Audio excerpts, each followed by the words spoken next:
in a world constantly moving forward, where trends change overnight, we often forget to look back.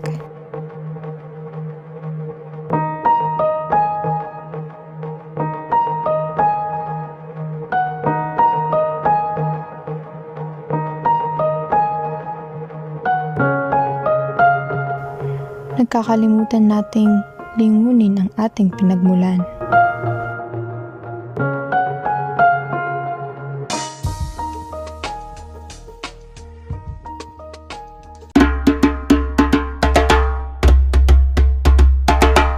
Our culture is more than history.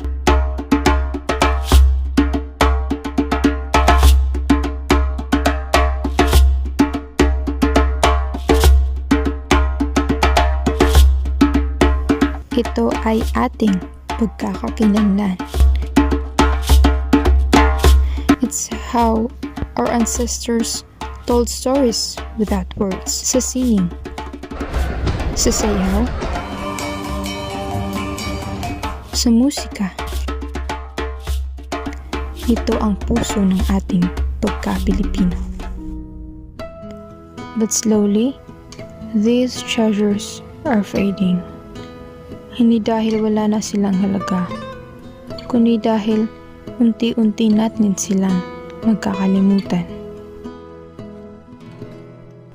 Traditional arts are not just hobbies. Ito ay buhay. Isang buhay na konektado sa ating mga ninuno. Ilang kabataan pa kaya ang marunong sumayaw ng singkil o gumawa ng banig? Ilan sa atin ang nakakaintindi ng baybayin o nakakarinig ng tunog ng kulintang?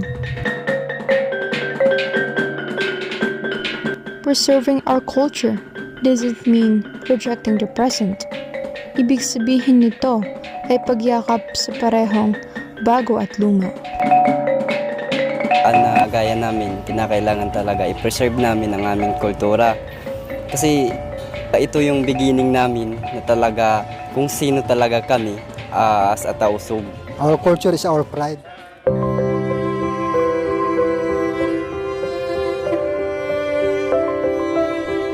It starts with simple acts. Sumali sa mga workshop. Suportahan ang mga lokal na alagad ng sining. Ikwento ang ating kultura.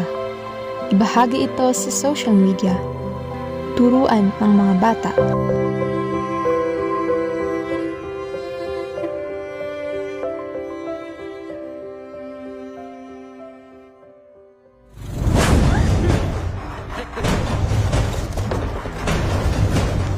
Kapag pinili nating buhayin ang ating kultura, nagbibigay tayo ng boses sa nakaraan at pag-asa sa kinabukasan.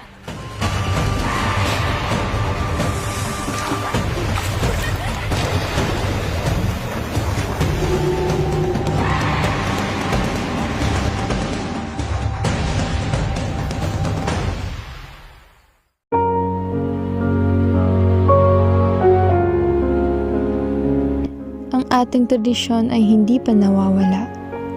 Nandyan lang. Naghihintay.